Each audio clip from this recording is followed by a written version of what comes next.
Check, check, 1, 2. Let me go ahead and play a little bit.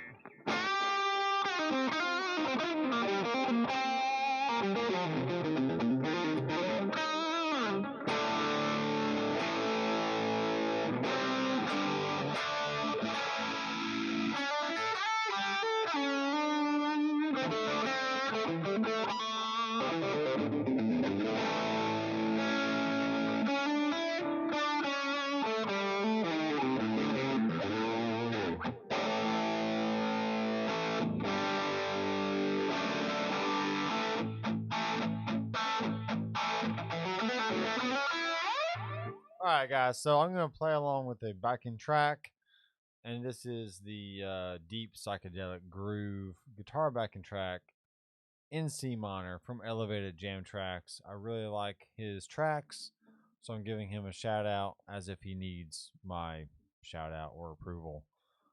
He's killing it. So I like this track though; it sounds really good. And what I'm going to do, I have my gig board hooked up, and you're going to hear me flip through some different variations of impulse responses, and we're doing some testing here for a new pack coming soon from Sonic DNA. So be sure to head over to sonicdna.com and check out what he's got, because there's a lot going on over there. So this particular pack has different variations of microphones and speakers. But let's just use our ears for a second and not worry about the actual mics or speakers being used. Let's just listen for little nuances of the sound. So that's really what I'm going to be going for here. Now, I do have this in hands-free mode, and which means I have the parameter that's being changed is the actual IR. So I'm just going to go use the parameter plus and minus to swap through the different impulses, and we can hear the difference. So if you're watching, make yourself known by commenting in the chat box there. I do take super chats, but I'm not really worried about all that, so you don't have to if you don't want.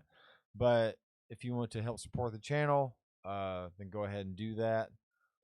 And let's see what else. Yeah, just tell me who you are, ask a question, and as I play, I can see your questions on the screen. Then we can stop and kind of answer a few things. But in the meantime, let's just go ahead and play the track. And I'll probably get a copyright strike for this, but I don't care. Once again, this is all going to support Elevated Jam Tracks because he does a great job at what he does. And it's just fun to jam along. So once again, let me know who you are, ask a question, and let's use your ears.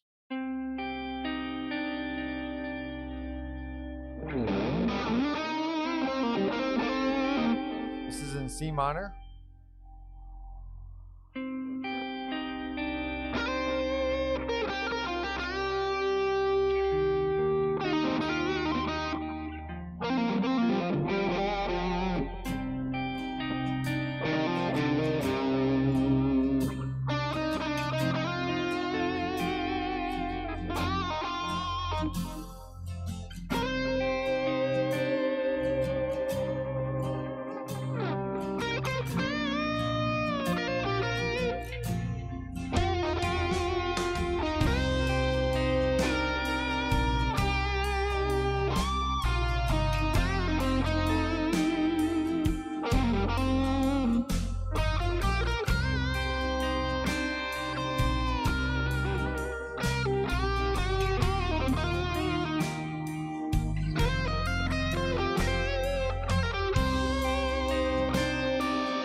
Alberto.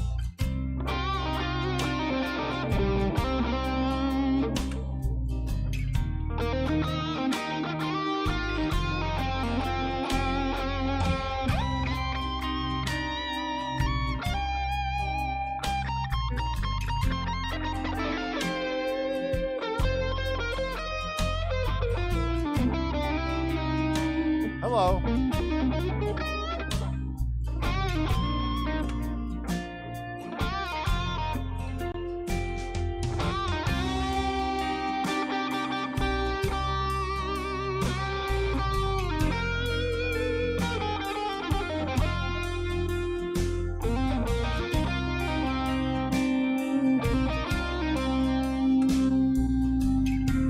Okay, cool.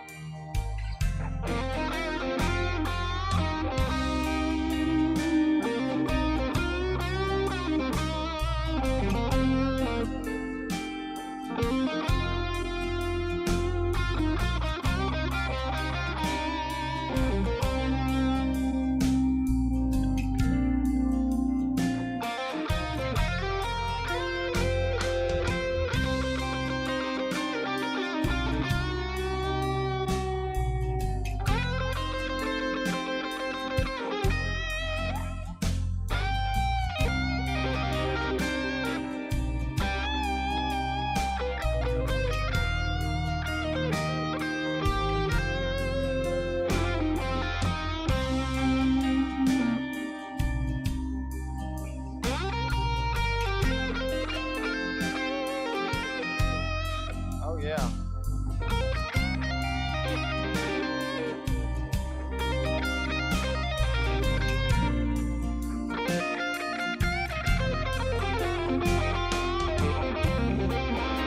Alright, let's stop this track for a second. I want you to hear, let's hear this little nuance right here. This is a 421 and a Royer 121.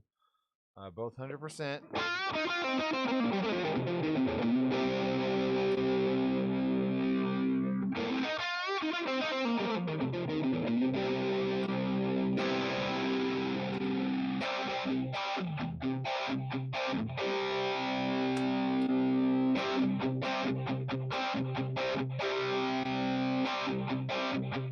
So there's just a little nuance there.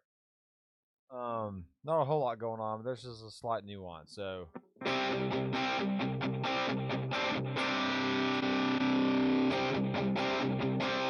that one has more bass, starts thinning out. It's a thinner one.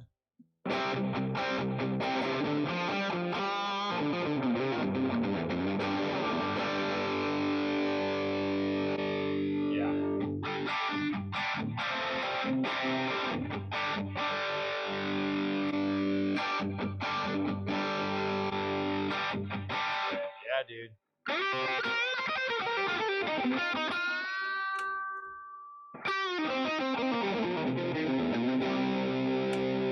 Here we go.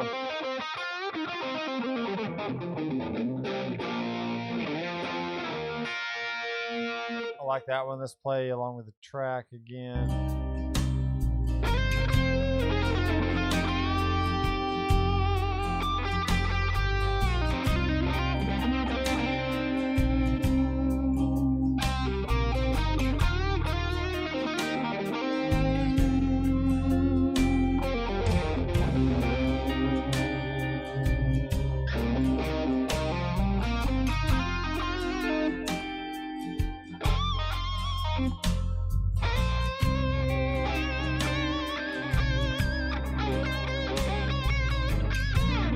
Pinch harmonics, I love them.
listen to this one.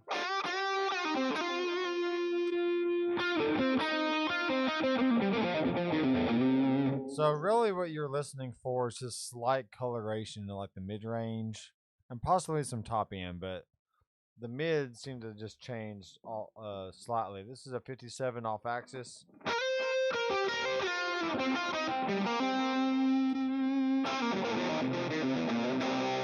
That's the same thing, but without the 121. So you can hear that it gets bright, and it's not really thinner. It's just not as full as with the 121 in there. And I am using a Mesa Boogie vintage or modern. Vintage modern, is that it? Let me see. Sorry, Mesa Boogie tread plate modern. This would be the tread plate raw, tread plate vintage.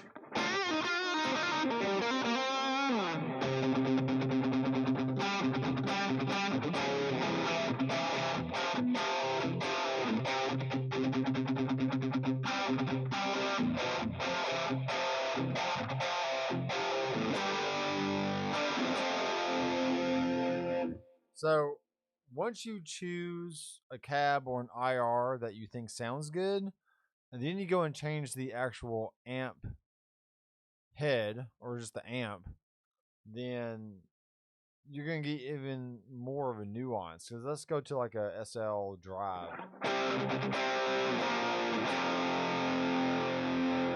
Let's go to extended range SL.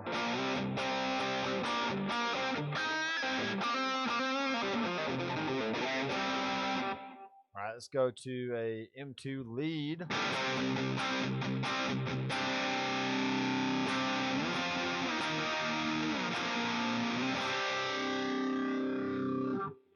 Let's go to a Marshall bass mod.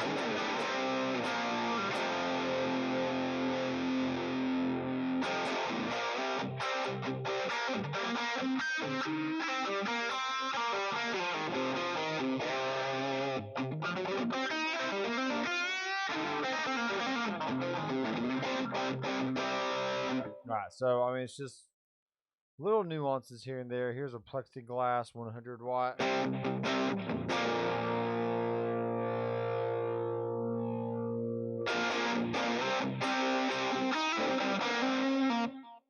So now we're just keeping the IR the same, or we're changing the head. So here's a J45.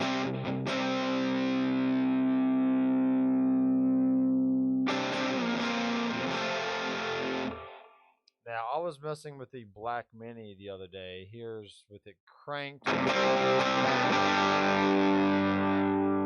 not so cranked.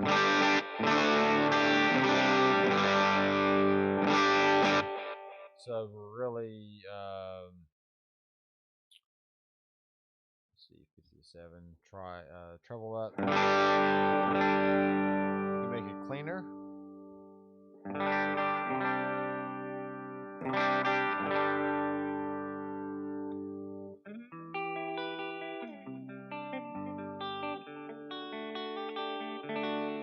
Stuff like that. Maybe raise the mix of the delay a little bit.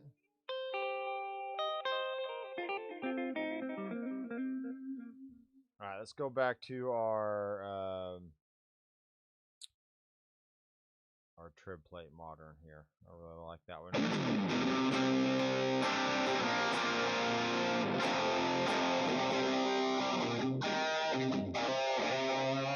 So that's just my personal preference. You can choose whatever amp head that you like for your high gain sounds, for your like crunch, edge of breakup, clean, whatever you want.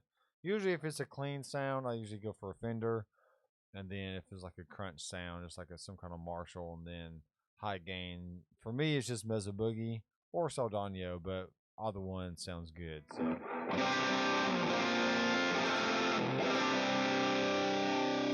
Then if we take that up a notch and add in a tube screamer, drive all the way down, level all the way up, tone, let's make it around like 60%. I'm just going off of my ear right now. Let's go ahead and name this rig Doc IR test. Yes, it works. So.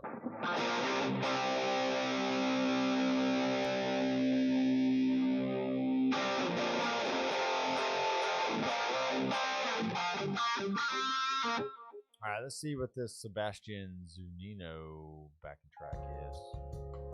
After we listen to a ad.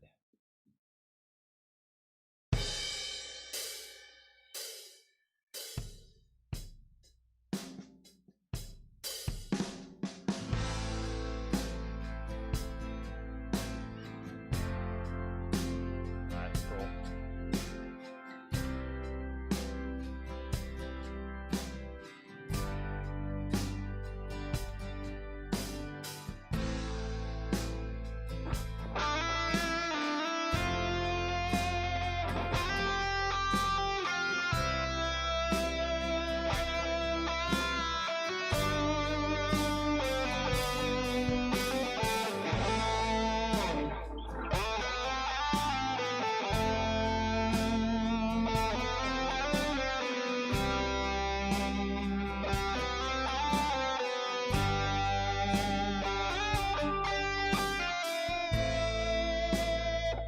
That's cool. 7 off axis.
That was fun.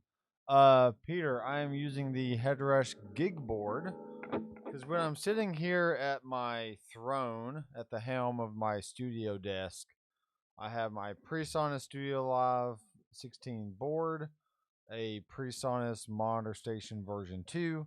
Then I have the Headrush Gigboard, and it's all just lined up pretty on the desk, and it's just easy. No, I do use the full size pedal board when I'm playing live, whether that's at church or I really don't play live anywhere else other than church. But yeah, full size pedal board for live playing, and then the gig board is just great because it sits right here on the desk. I don't really need a lot of different switching options because I mainly just make a few rigs and just switch between those if I need to. Um, but yeah, Headrush Gigboard. That's what I'm using. And I'm testing out some beta IRs in conjunction with Sonic DNA. So definitely check out Greg Barth and his website, sonicdna.com. And I will leave a link in the description of this video once the live stream is done. And yeah, so thanks for watching, Peter. Any other questions that we have? We got 3 viewers. We had Roberto on earlier. He may be still watching, I'm not sure. And then we got Peter, and then there's a third unknown person. We don't know who that is. So yeah, what I'm doing is just there's a lot of variation that can happen between either like one microphone being on axis or off axis. So if you just kind of turn it slightly, there's just a little bit of a like mid-range, high-end shift in the frequency. And that's really what I'm listening for. So this one is a 57 off axis with a Royer 121 on axis, and they're both at 100%. So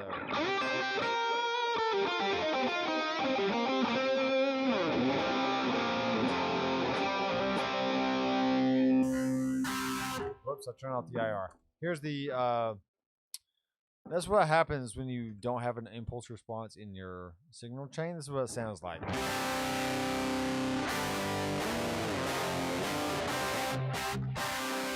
So you're basically just getting guitar into amp and then amp into nothing, and it sounds like a swarm of bees buzzing along. Which might be fun to do a whole song like that. Cleans are okay like that, but for anything distorted, you have to have an impulse response or a cab in there just to complete that chain. Otherwise, it just doesn't sound that great. So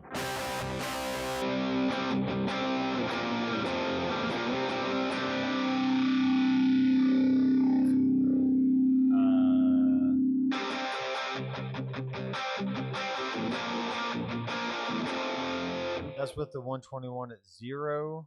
Here it is at 50%.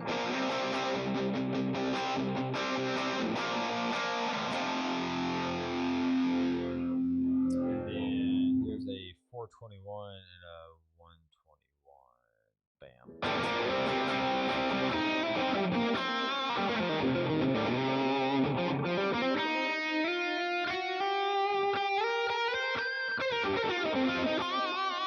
You can definitely hear the top end rolled off just a little bit. Here's with it cap edge.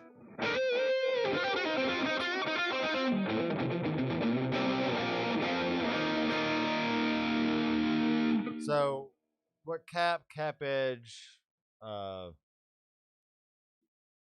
speaker out I don't know what the outer edge of the speaker name is. I can't remember.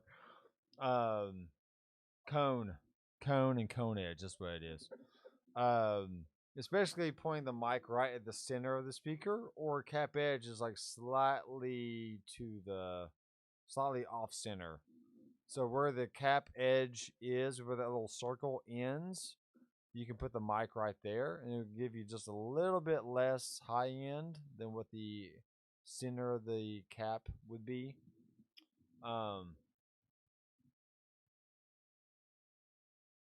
Yeah, so Peter, my dB gain is set at about 12. And what that does is, let me take the low cut off of this.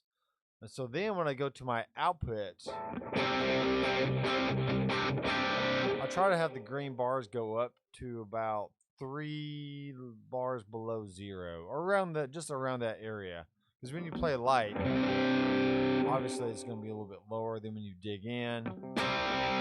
It's going to get a little closer to that 0 mark. So as long as I stay within that range, I know I'm good. And I do that because the next path in the signal is an actual preamp, and that is either on your mixing board, or I'm going into a Warm Audio 412 mic pre here in the studio.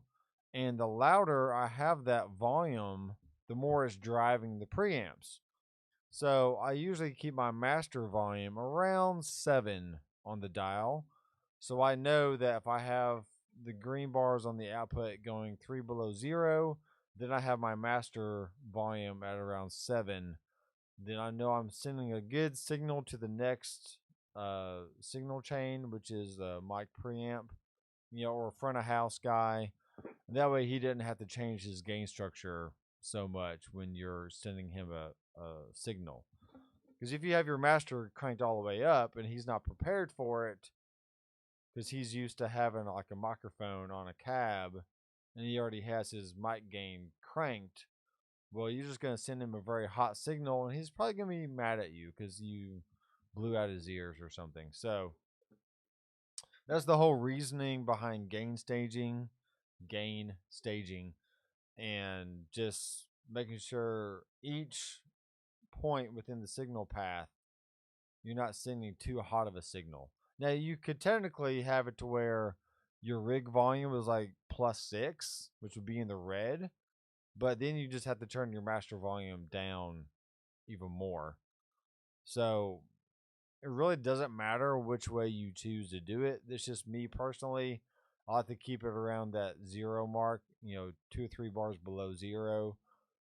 That's what I would do in a digital audio workstation anyway. When I'm recording, I keep my signal going into the computer around 3/4 of the way up.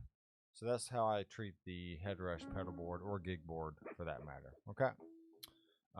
What do you use, Peter, to play everything? I don't know. The master is just a volume. That's all it is. It's not really adding. I don't think it's adding a sonic quality to the overall sound. You may think it sounds better because you're hearing it louder, which that's what our ears always do. Like whatever is loudest, that's what we deem the best.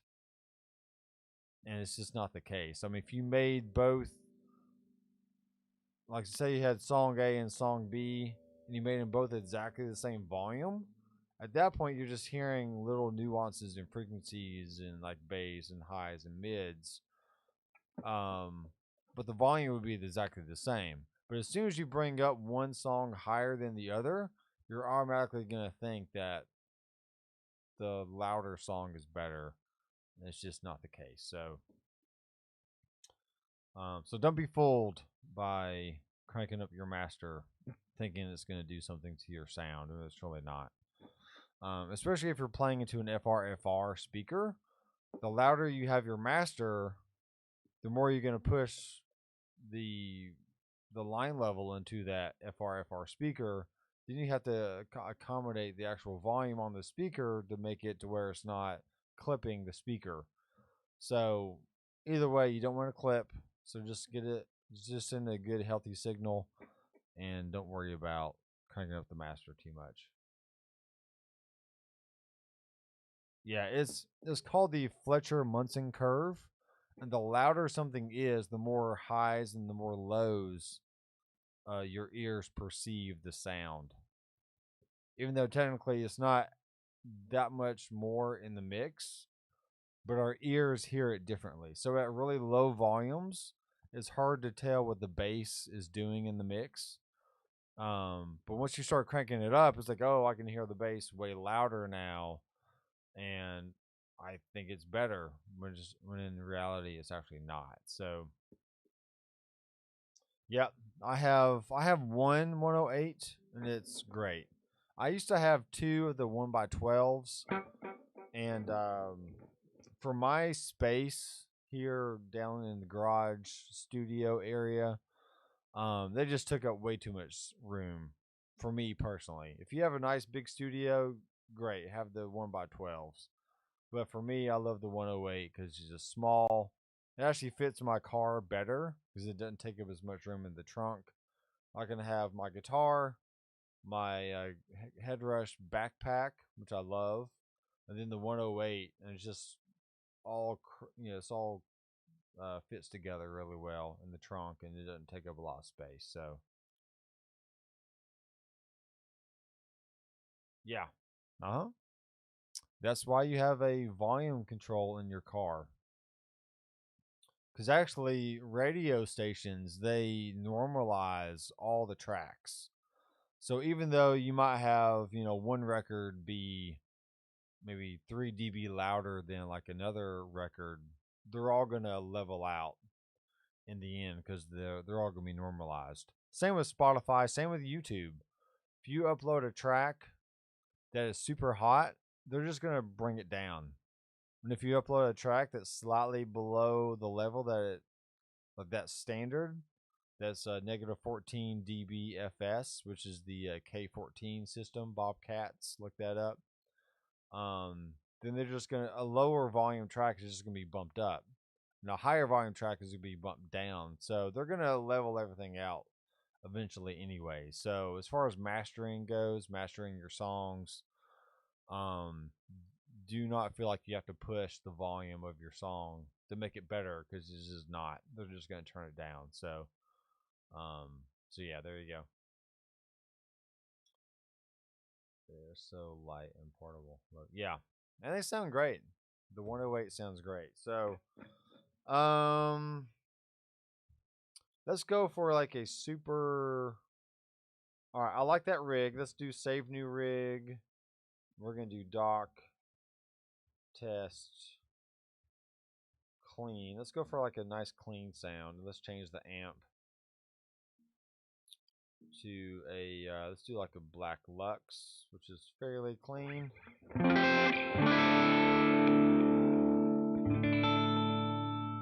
turn the volume down on this one. So always set the volume to where it sounds good to you, and then you can always raise the output of the rig later in the output section. That's nice and clean. And recently, I have started using the gray comp again. I didn't like it before, but it's okay now. Let's see what this is doing. Turn up the volume.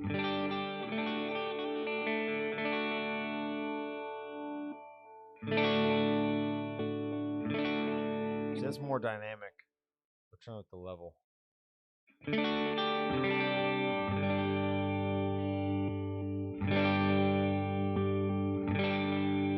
So if you don't want any dynamics in your rig, then use the gray comp, because it definitely squishes the sound a lot more than the dyne comp thing. But it may be what you want. So let's go ahead and add in. I probably should have had my phone over the screen so you can see what I'm doing, but let's add in a reverse delay. Yeah. Let's add in a nice long reverb, cathedral-like.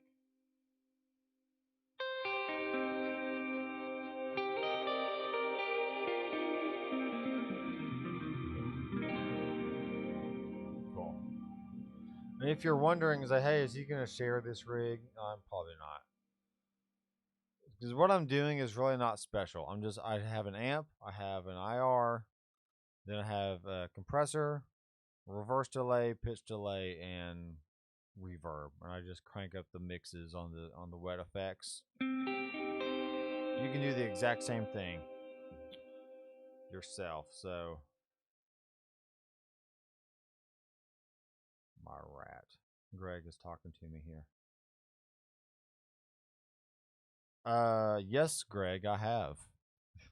I'm responding to Greg through Messenger on the live stream, even though he may be not listening, so I don't know. So yeah, I did a video recently on a rat pedal shootout. It's a early 80s American-made rat that I'm borrowing from my pastor. We have a new pastor at Parkway here in Smyrna, Tennessee. And when he was moving in, he had a whole bucket full of like cables and pedals. And was like, hey, I need to borrow this. And it's been like a year later. I still have them. But I finally got around to doing a shootout between the Line 6 HX effects, the Headrush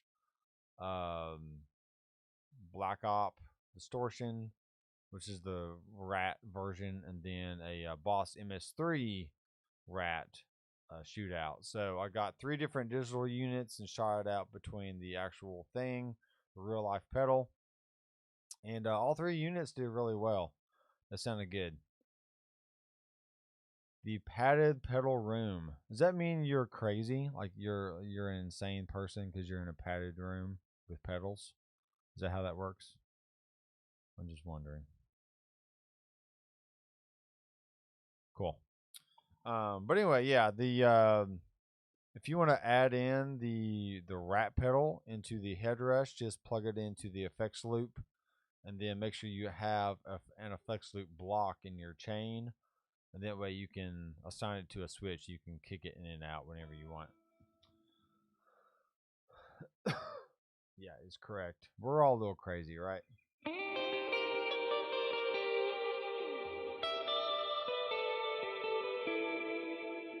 So I'm working at Publix currently, which is a grocery store here in Tennessee. It started in Florida, but we have some all over the South. And they play the exact same 100 songs every single day. I don't know if it's 100 or not, but it's a lot. And they play Coldplay.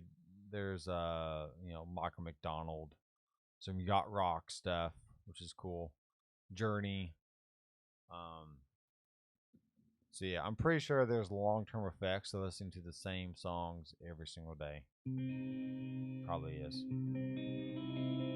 All right, let me go back to my other rig here. Oh shoot. Oh, here we are.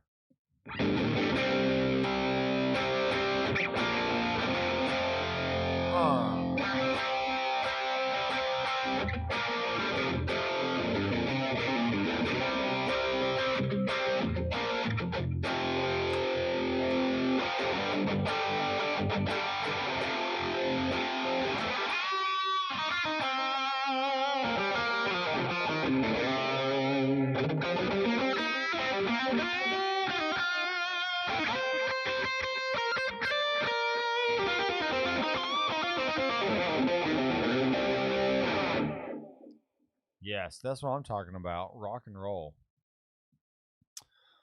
Summer Love Ballad Rock backing track in E minor. See, you can tell there's copycats here on YouTube because obviously we have elevated jam tracks, but then there's this other guy that's doing the whole like picture of the guitar. You can see it right here. Let me move this over. You can see it. So like here's the Sebastian guy, then here's elevated jam tracks down here. It's like he's doing the exact same thing that elevated jam tracks is doing, which is not horrible, but you need to be your own person on YouTube and not try and just blatantly copy somebody else. So it's just my personal opinion and my professional opinion as well. Let's play this one. I'm not sure what it's going to be. Come on. There we go. We'll wait through the thing here. Alright, we're in E minor. This might be too funky for me. I don't know if I can play over these crazy chords. It's not too bad. It's in E minor, so.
Cool. Let's go switch to a different IR. Let's do this one.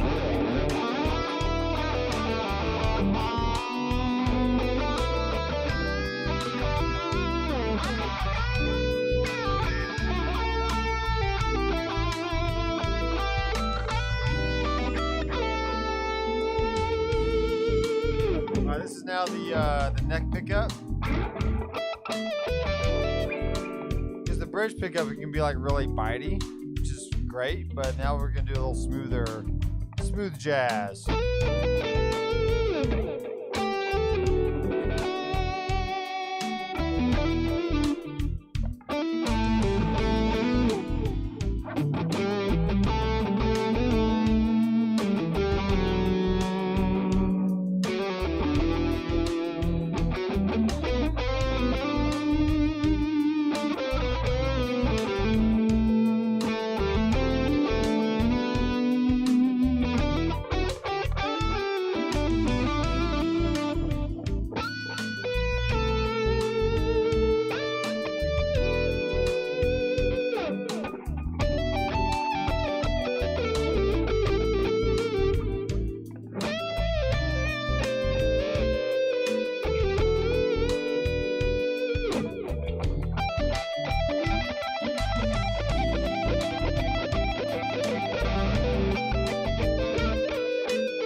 That's what I get for trying to play with my eyes closed. I miss a note.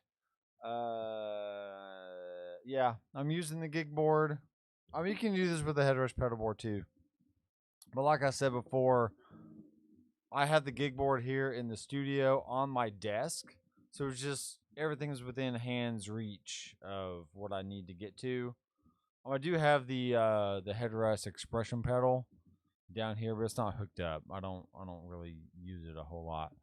Or I mean, at least here in the studio. But I use the full size pedal board when I play live because it has a lot more switches and tap tempo options and whatever else. But what is so funny, Peter? What is so funny? Me closing my eyes, trying to play. I like that one. That was the that was a 421. Actually, that was the 421 was all the way down. That was just a Royer 121. So it was just a ribbon mic on a greenback speaker, which has a very warm sound to it. Here's a 421 off axis with a 121.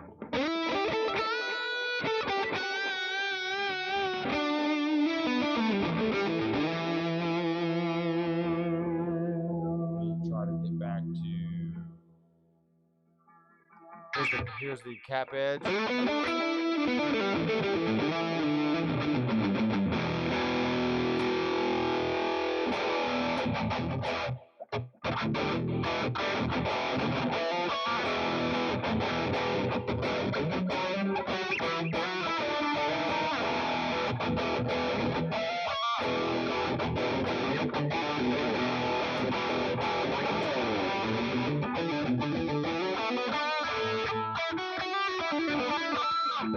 Just noodling here.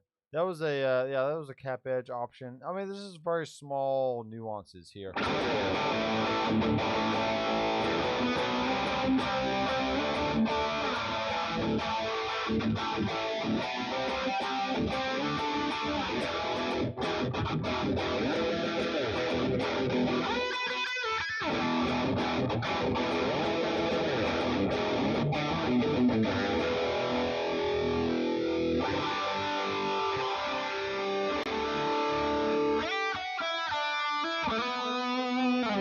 And recently, I had a guy comment on the Headrush group saying that my guitars are out of tune in my videos, which he's mostly true. I mean, it's mostly true. Yes.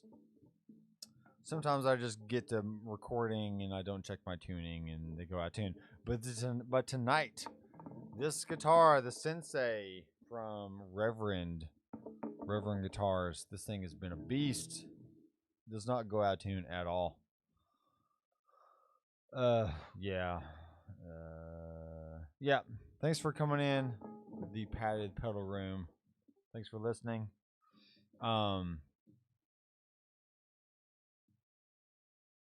Where are you at? Pedal room.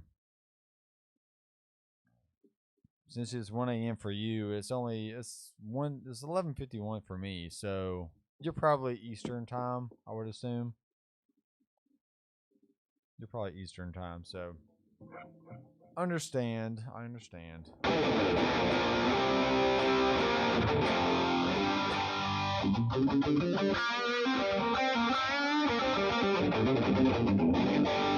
Montreal. That explains everything. Actually, I don't know what that means, but that explains everything, man. That's why it's so crazy.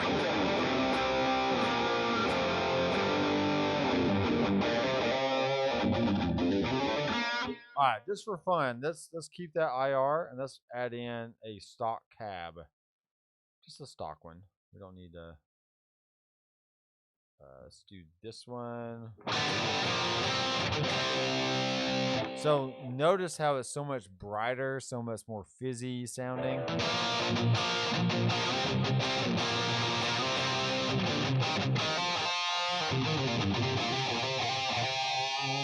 Now, in a track, if you had that bright sound on the right, then maybe a less bright sound on the left, they might complement each other.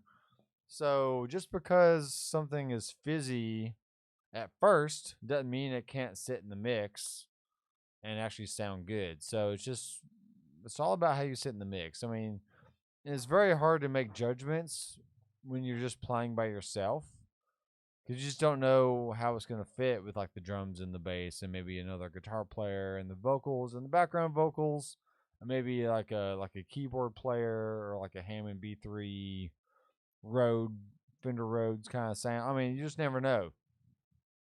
So it's very easy to get caught up in like, oh, my sound is amazing, and then you get into a full band situation and it just like falls apart. You like either disappear in the mix or you're too bright in the mix, or so then you have to go back and tweak the sounds and whatever else. That's why I like playing along with backing tracks, because I basically have a full band with me that I can kind of judge the sound of what I'm hearing against a full band. So yeah, good night, padded pedal room. So let me go ahead and play this track a little bit with this bright sound, and let's just see what happens. I am gonna change the mic. Let's do a 421.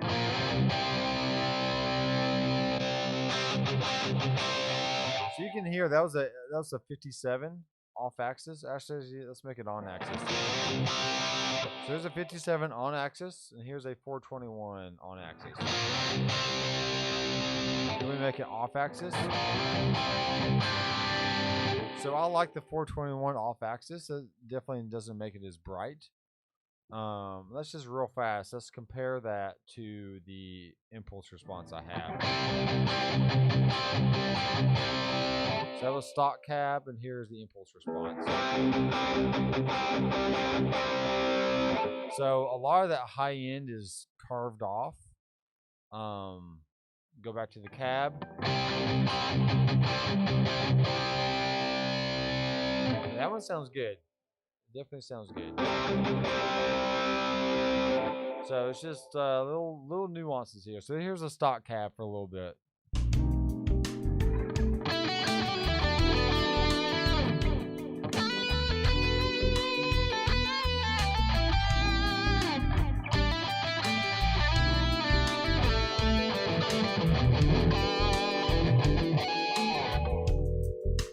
And real fast, I'm going to hit the 2 times on this cab. I'm going to change the mic to 121, put that on axis. So that way we got a combination of 421 and 121, just like we do on the impulse response. All right.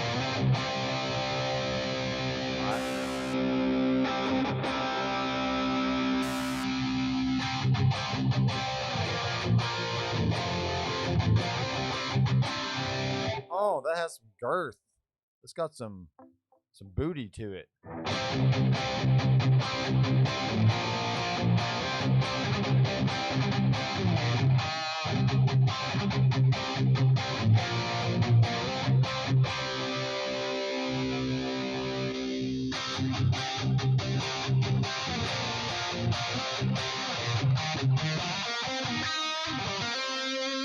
All right. Let's put it back off axis. So off axis 421, on axis 121. Let's play.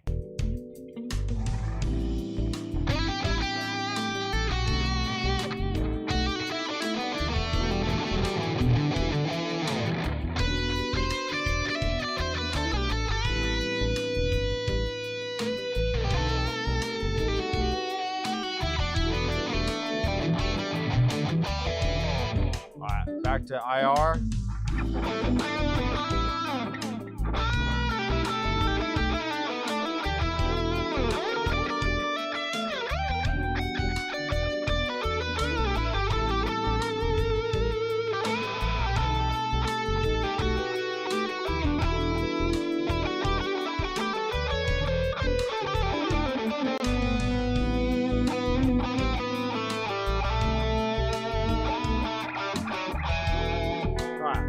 So what I'm hearing right there is kind of the similar thing to the Fletcher-Munson curve. The cab is so much brighter. It does have a lot more low end, and it's also brighter, so we can think that it sounds better in the mix, which it definitely sticks out in the mix a lot more. But the IR is actually darker in comparison and not as bass heavy.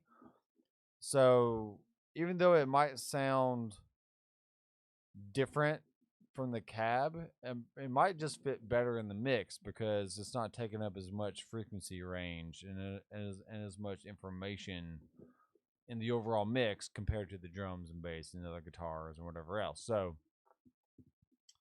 well, in this case, I'm not using them together at the same time. I do have them in the rig, but I'm bypassing one and then turning on the other. So I either have just the IR on or just the cab on, but not both at the same time. Now I can turn them on both at the same time, and this is what it would sound like.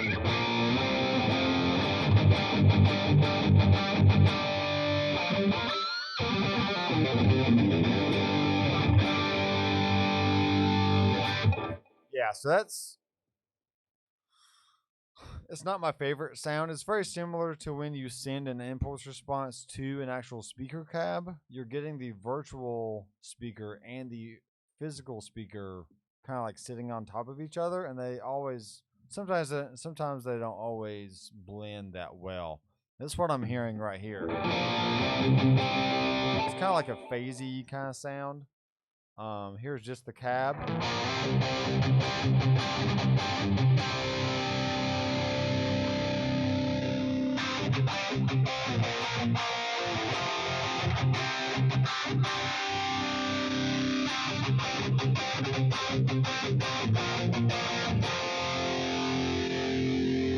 Now, I would be perfectly fine using that sound in a song because I think it sounds good. And compare, if I blended that with with an impulse response, maybe like a separate track, and then pan them hard left and right, they might sound good together. They might complement each other really well. But here's the IR again.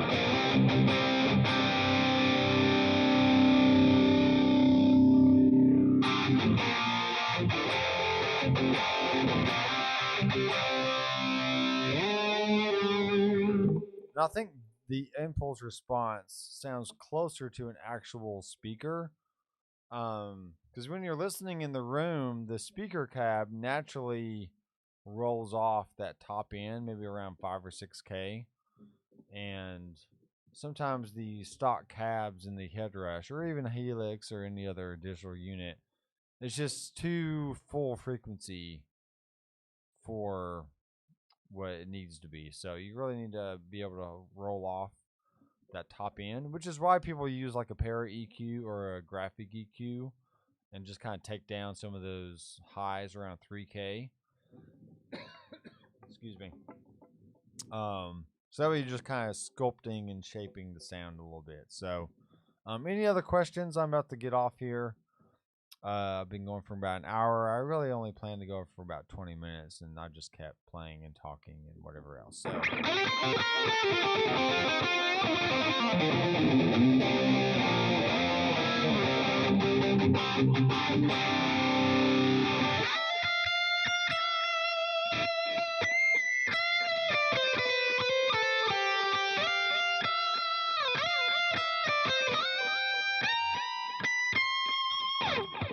Don't stop believing, folks. Don't stop believing.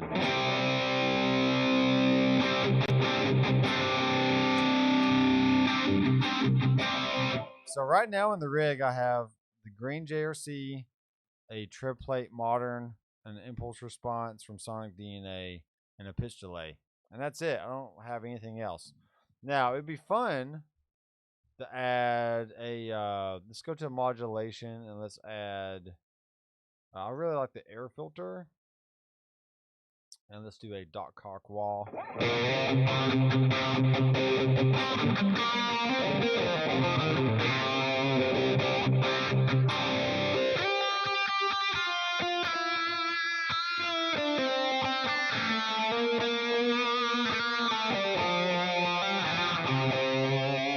So it mimics the sound of like an actual crybaby wall without having to move your foot back and forth. So it just automatically does it for you.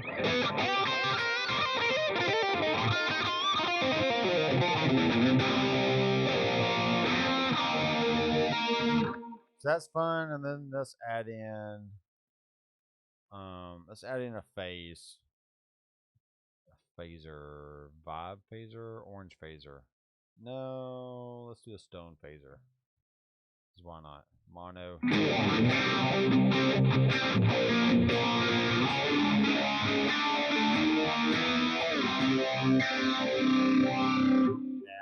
I changed my mind. I want to do an orange phaser. Because those are more classic. And that one just gives you rate, and that's it. Because it's really just like super slow.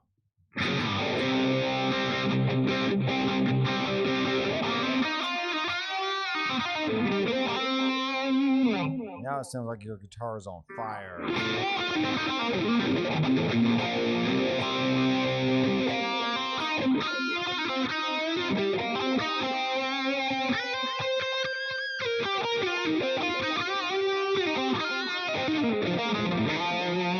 And I changed the keys in mid-phrase, so whatever. All right, guys. Guitar is unplugged. No more guitar. I will have an updated description for this video, and I will have a full gear list. So if you want to check out all the gear I use here in the studio, you can check that out on Amazon with the full price list. And they are Amazon affiliate links. So I was checking my affiliate dashboard earlier today, and someone bought a Headrush pedal board and a speaker and some cables and stuff. And I got like $34 just by them shopping through my link, so that's great. It just all goes to help support me here on the channel, and I do this basically for free. But if you want to click through a link and buy something, even if it's like toilet paper, I don't care. Just throw me a few bucks by naturally shopping for something that you would buy anyway. It just helps me out here on the channel. And thanks guys for watching. I will see you in the next video.